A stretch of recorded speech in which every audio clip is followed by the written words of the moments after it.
The old photograph sits on my desk, edges worn and sepia tones faded with time.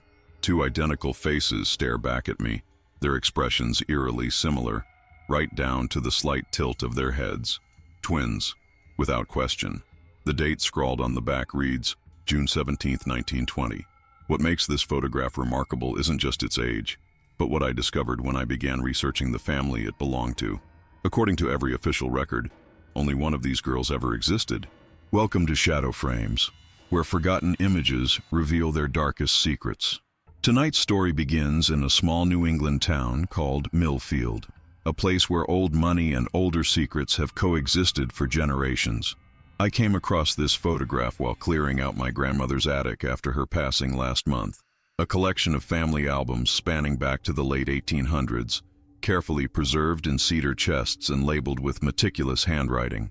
The twins' photograph was tucked between pages of a leather-bound journal. Two girls, approximately 16 years of age, wearing identical white dresses with lace collars, their dark hair styled in fashionable bobs of the era. On the back, written in faded ink, Elizabeth and Eleanor, June 17, 1920. I recognized Elizabeth immediately, my grandmother's older sister who passed away in 1989, long before I was born. But Eleanor, I'd never heard that name mentioned in family stories. Not once. When I showed the photograph to my father, his reaction was peculiar. He squinted at the image, then shook his head. "That's just Aunt Elizabeth," he said. "She's standing in front of a mirror." It was a popular photography trick back then, but there was no mirror line. The backgrounds behind each girl were slightly different. The lighting cast shadows in opposite directions. These were two separate people, captured in a single frame. "Dad, these are twins," I insisted. He took the photograph from my hands, studied it for a long moment, then handed it back with a dismissive shrug. "Your grandmother only had one sister," he said firmly. "Elizabeth. There was no Eleanor." That night I began digging through the rest of my grandmother's belongings. Birth certificates, baptismal records, school documents, all mentioned Elizabeth Montgomery, born April 3, 1904.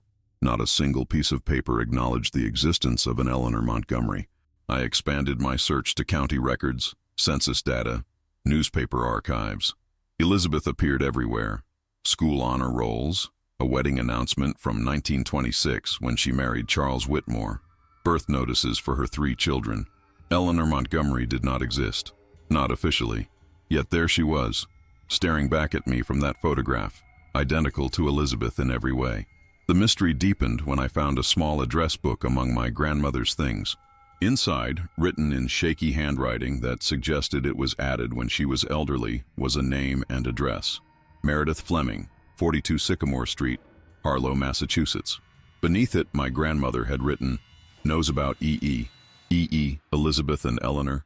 Harlow was less than 2 hours' drive from my home in Boston. I called the number listed beside Meredith's name, but it had been disconnected. A quick internet search revealed an obituary. Meredith Fleming had passed away 3 years earlier at the age of 97.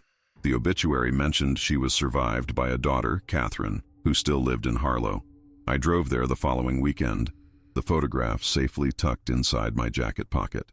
Catherine Fleming lived in a Victorian-style house with a wraparound porch and meticulously maintained garden. She was in her 70s, with silver hair pulled back in a neat bun, and bright, intelligent eyes that widened when I introduced myself and explained my connection to the Montgomery family. "I wondered if someone would come asking eventually," she said, inviting me inside. Her home smelled of cinnamon and old books. "Mother mentioned your grandmother often in her final years. They corresponded regularly, though they never visited one another. Too many painful memories, I suppose." I showed her the photograph of the twins. Catherine's hands trembled slightly as she took it. "My goodness," she whispered. "So it truly does exist. Mother always said it did, but I thought perhaps—" She trailed off, then gestured toward her living room. "Please, sit down. This is a story that requires tea." As Catherine prepared a pot of Earl Grey, I examined the photographs on her mantelpiece. One caught my eye. A man in a World War I uniform standing beside a woman in a nurse's outfit. The resemblance to my great-aunt Elizabeth was striking. "That's my father, James Fleming," Catherine said, setting down a tea tray. "And yes, that's Eleanor Montgomery beside him, not Elizabeth." I nearly dropped my teacup. "So Eleanor was real?" Catherine nodded slowly. "Very real. and legally erased. She explained that her mother, Meredith, had been a close childhood friend of both Montgomery twins. They grew up together in Milfield during the early 1900s, inseparable until the Great War broke out in Europe. Elizabeth and Eleanor were identical in appearance but opposite in temperament, Catherine said. Elizabeth was cautious, proper, concerned with social standing. Eleanor was bold, outspoken, hungry for adventure. When America entered the war in 1917, Eleanor defied her parents and volunteered as a nurse, traveling to France with the Red Cross. She was only 19. It was there that Eleanor met James Fleming, a young soldier from Massachusetts. They fell deeply in love amid the chaos of war, exchanging letters when James was at the front lines and meeting whenever his unit returned to the field hospital where Eleanor worked. They were married in Paris in January 1919 after the armistice. Catherine continued. A quick ceremony with fellow nurses and soldiers as witnesses. Eleanor wrote to her family with the news. But according to my mother, the Montgomery family was horrified. The Flemings were working-class people, not the social equals the Montgomerys had envisioned for their daughters. When Eleanor returned to America with her new husband in late 1919, her family refused to receive them. Her father, William Montgomery, a prominent banker with political aspirations, considered the marriage a disgrace. Only Elizabeth maintained contact with her twin, meeting in secret when possible. The photograph you have, Catherine said, tapping the image, was taken during one such clandestine meeting in June 1920. Elizabeth had arranged to visit a school friend in Boston as a pretext, but actually came to meet Eleanor at a photography studio. My mother said it was the last time they saw each other. I frowned, confused. But why would all records of Eleanor disappear? Even if the family disowned her, she would still exist in birth records, school registries. Catherine's expression darkened. That's where the story turns truly disturbing. In autumn of 1920, Eleanor discovered she was expecting a child, my older brother Thomas. She wrote to her parents with the news, hoping a grandchild might soften their hearts. Instead, William Montgomery used his considerable influence to have his daughter's existence effectively erased. How is that possible? I asked. Money and power worked differently back then, Catherine replied. Small-town record offices, church registries, these weren't the secure, computerized systems we have today. Papers could be removed, altered, or destroyed. My mother said William Montgomery claimed his daughter had died of Spanish influenza in 1918 while overseas. He even held a memorial service. With Eleanor living in another state with a different surname, who would question it? The story was almost too incredible to believe, yet it explained the absence of records. Still, one aspect troubled me. But what about Elizabeth? Surely she wouldn't participate in erasing her twin. Catherine sighed deeply. Elizabeth was placed in an impossible position. Her father threatened to cut her off completely if she maintained contact with Eleanor. He controlled their inheritance, their social standing, everything. Elizabeth made the choice many young women of that era would make. She chose security and family approval. She abandoned her sister, I said, unable to keep the judgment from my voice. It's easy to condemn from our modern perspective, Catherine replied gently. But women had far fewer options then. Elizabeth married Charles Whitmore the following year, a match her father approved, and began her own family. From what my mother told me, I believe she carried the guilt of her choice throughout her life. Catherine rose and retrieved a small wooden box from a nearby bookshelf. From it, she withdrew a bundle of yellowed envelopes tied with faded blue ribbon. These are letters Elizabeth sent to Eleanor over the years, always without a return address, always delivered through intermediaries to maintain deniability. She never stopped caring for her twin, even if she couldn't openly acknowledge her. I spent hours with Catherine, reading through those letters. They revealed a heartbreaking correspondence spanning decades. Elizabeth writing about her children, her life in Milfield, always apologizing for her continued public denial of Eleanor's existence. Eleanor's replies weren't among the collection. Catherine explained that her mother had said Eleanor burned them after reading, fearing they might somehow be discovered. The most revealing letter was dated September 1952, when the twins would have been 48 years old. My dearest Eleanor, Father passed away yesterday. His final weeks were difficult, his mind wandering between past and present. In his delirium, he called for you repeatedly. I cannot help but think that beneath his pride and stubbornness, he regretted the division he created. With his passing, I had hoped to finally acknowledge you publicly, to restore your rightful place in our family history. But Mother insists we maintain what she calls the official record. She fears scandal would still tarnish the family name, even after all these years. I'm ashamed of my continued cowardice, but I've agreed to her wishes while she lives. Perhaps someday, the truth can be told. Your ever-loving sister, Elizabeth. By the time I left Catherine's home that evening, the sun was setting, casting long shadows across the town of Harlow. She had shared one final item with me, a photograph of Eleanor with her husband James and their 3 children, taken around 1930. Eleanor's face was identical to Elizabeth's in my photograph, though her expression seemed more relaxed, her smile more genuine. Eleanor lived a good life, Catherine assured me. She never regretted choosing love over family approval. She was a devoted nurse, mother, and grandmother. She passed away in 1982, still married to my father after 63 years together. Their love story was remarkable, even if it came at a terrible cost. As I drove back to Boston that night, questions continued to swirl through my mind. How many other stories like this lay buried beneath official records? How many lives had been erased, rewritten, or denied by those with the power to control narratives? The following week, I traveled to Milfield Cemetery, where generations of Montgomerys were buried in a family plot surrounded by wrought iron fencing. There I found William Montgomery's imposing headstone, his wife Caroline's more modest marker beside it, and nearby, the grave of my great-aunt Elizabeth Whitmore, née Montgomery. What I didn't find was any memorial for Eleanor Montgomery Fleming, not even a symbolic one. Her erasure had been complete. That evening, I visited the Milfield Historical Society, housed in a former library building on Main Street. The volunteer archivist, an elderly man named Harold Jenkins, seemed delighted to have a visitor interested in local history. The Montgomerys were one of our most prominent families, he told me, pulling out leather-bound volumes of town records. William Montgomery served on the town council for 20 years, quite the influential man in his day. I hesitated, then showed him my photograph. I believe these are William's daughters, Elizabeth and Eleanor Montgomery. Harold studied the image, then looked at me with confusion. That can't be right. William and Caroline Montgomery had only one daughter, Elizabeth. She married Charles Whitmore. Fine family, the Whitmores. Are you certain there wasn't a twin, Eleanor Montgomery? He shook his head definitively. I've lived in Milfield all my life.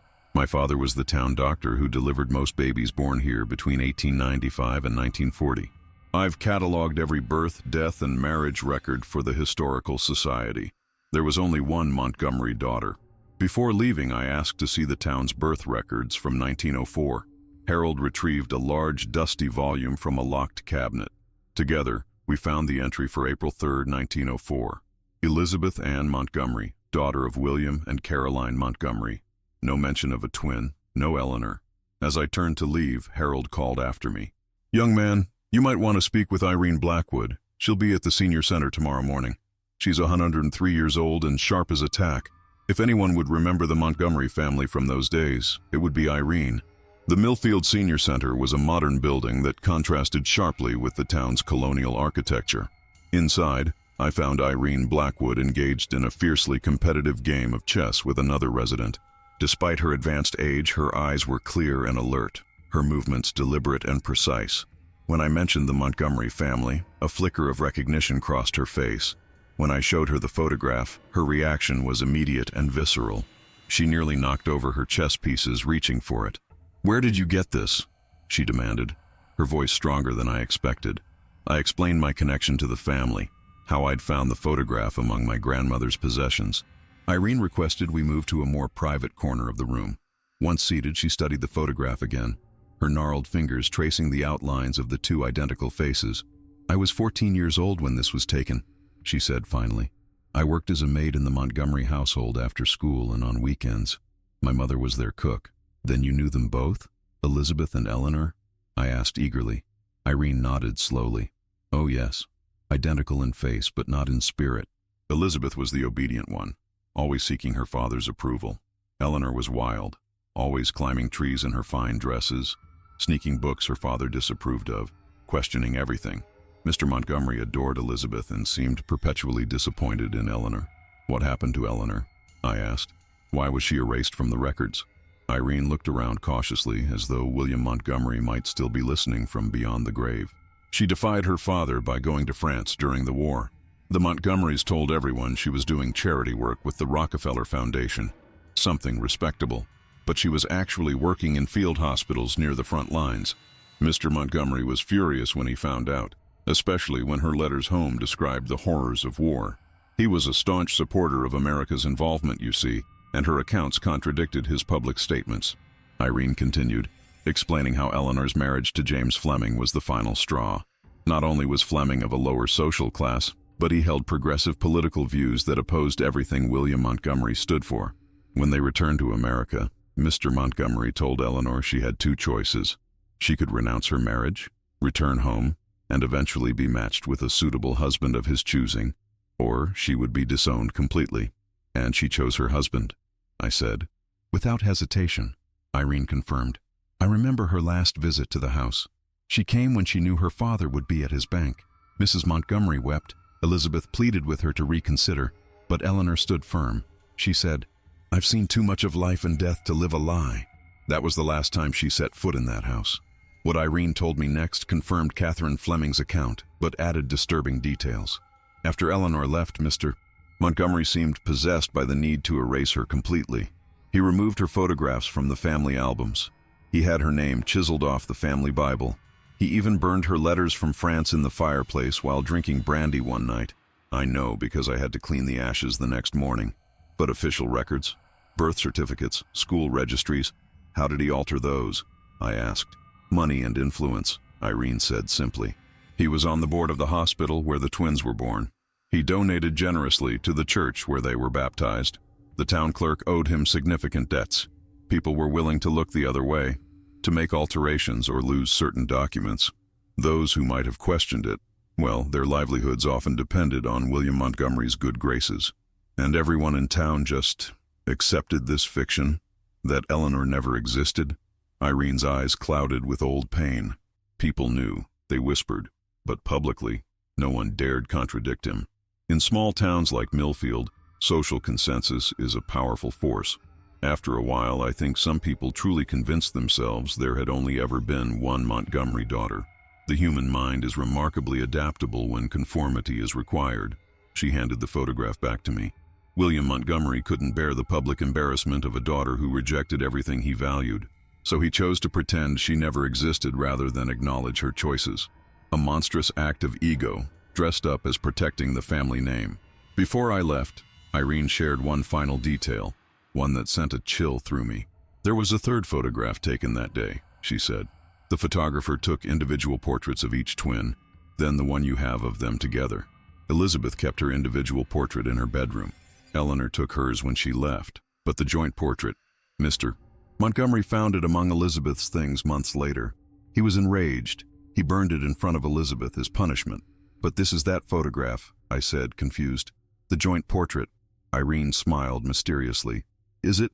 Look more closely, young man. Really examine it. That night in my hotel room, I studied the photograph under a magnifying glass. At first I saw nothing unusual, just the twins in their identical white dresses. Then I noticed a small detail I'd overlooked. Elizabeth wore a pearl necklace. Eleanor did not. I recalled something Catherine had mentioned. Her mother Meredith had been present at the photography studio that day. Could she have obtained a copy of the joint portrait? Had she kept it safe all these years, eventually passing it to my grandmother? The next morning I drove to the county records office in the neighboring town. There, after hours of searching through dusty archives, I found what I was looking for, the original birth record, filed before William Montgomery's alterations began. Montgomery, Elizabeth Ann, and Eleanor Marie, twin daughters born to William and Caroline Montgomery, April 3, 1904. One additional discovery awaited me. In a bound volume of newspapers from 1920, I found a small article dated November 18th, Montgomery family mourns loss. The Montgomery family of Milfield announces with deep sorrow the passing of their daughter, Eleanor Marie, age 22, from complications of influenza contracted during her volunteer nursing service in France. A private memorial service will be held at St. Mark's Episcopal Church on Sunday. The official lie, preserved in newsprint. Eleanor, still very much alive at the time, had been declared dead by her own father. I spent the following months piecing together Eleanor's actual life through Catherine Fleming's family records. Eleanor had qualified as a registered nurse after the war, working at Massachusetts General Hospital in Boston while raising her 3 children. Her husband James became a respected labor lawyer, advocating for workers' rights during the Depression. Neither ever spoke publicly about her Montgomery connections, building their life together without the wealth and privilege of her birth family. The most poignant discovery came in a letter Elizabeth sent to Eleanor in 1978, when the twins were in their 70s. "My dearest sister, I visited Mother in the nursing home yesterday. At 96, her mind wanders freely between past and present. She spoke of you as though you had just left the room, asking when you would return from your nursing duties in France. For a moment, I considered correcting her, but then realized this confusion was a gift. In her mind, you were never disowned, never erased. You remained her daughter. I showed her a recent photograph of my grandchildren, and she mistook it for your family. Eleanor's children have her spirit," she said with surprising clarity. "William was wrong to do what he did." When I asked what she meant, she grew agitated.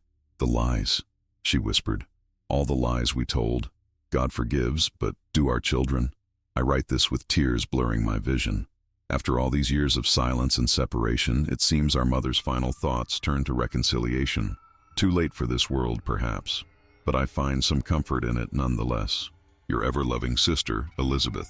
The photograph now sits framed on my desk. The twins, Elizabeth and Eleanor, forever 16, forever together in that moment before their paths diverged so dramatically. Beside it, I've placed a second frame containing the county birth record that acknowledges both their existences, and a family tree I've reconstructed showing both branches of the Montgomery legacy. Eleanor may have been erased from official records by her father's influence, but her life continued beyond his reach. She raised children who raised children of their own. Her descendants, Catherine and her family, carry forward her legacy of courage and independence. Her story, nearly lost to history, deserves to be remembered. I sometimes wonder what Eleanor would think about my investigation, about bringing to light what her father tried so desperately to conceal. Catherine believes her mother would approve. She never accepted the erasure, she told me during my last visit. She simply chose to build something new rather than fight to reclaim what was taken. In the end, perhaps that was Eleanor's greatest victory, not just surviving her erasure, but thriving despite it, creating a life filled with purpose, love, and authenticity while her family maintained their carefully constructed fiction. The power to control official records may have belonged to William Montgomery, but the truth survived in photographs, in letters, in the memories of those who refused to accept the authorized version of history. It survived in Eleanor herself, who lived to the age of 78, surrounded by a family built on choices her father couldn't comprehend. As I close this investigation, I'm left with a profound appreciation for the fragility of historical truth. So many stories lie buried beneath the official record, lives altered, erased, or reinvented by those with the power to shape narratives. How many other Eleanors exist in faded photographs, their stories waiting to be rediscovered? The photograph of the twins reminds me that documents can lie, papers can be altered, records can be manipulated, but somewhere, somehow, traces of the truth usually survive, waiting for someone curious enough to look beyond the official story. If you're looking through old family albums and find inconsistencies, a mention of someone never spoken of, a face that appears once and never again, perhaps you've stumbled upon your own family's Eleanor, someone whose existence became inconvenient, whose story was simplified out of the official narrative. Ask questions. Dig deeper. The truth is often more complex, more fascinating, and more human than the sanitized versions passed down through generations. For Eleanor Montgomery Fleming, official erasure was not the end of her story, but merely a footnote in a life lived authentically, on her own terms. In bringing her story to light, I hope to honor both twins, Elizabeth, who preserved what she could within the constraints of her time, and Eleanor, who chose freedom over recognition. Some might argue that family secrets should remain buried, that exposing the deceptions of previous generations serves no purpose. I disagree.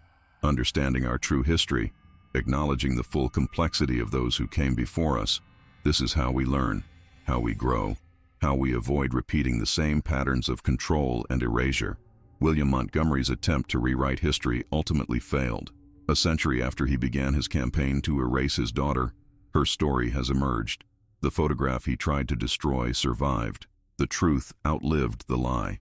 As I place the final documents in my research file, I'm reminded of something Catherine said during my last visit. History belongs to those who record it, but truth belongs to those who lived it.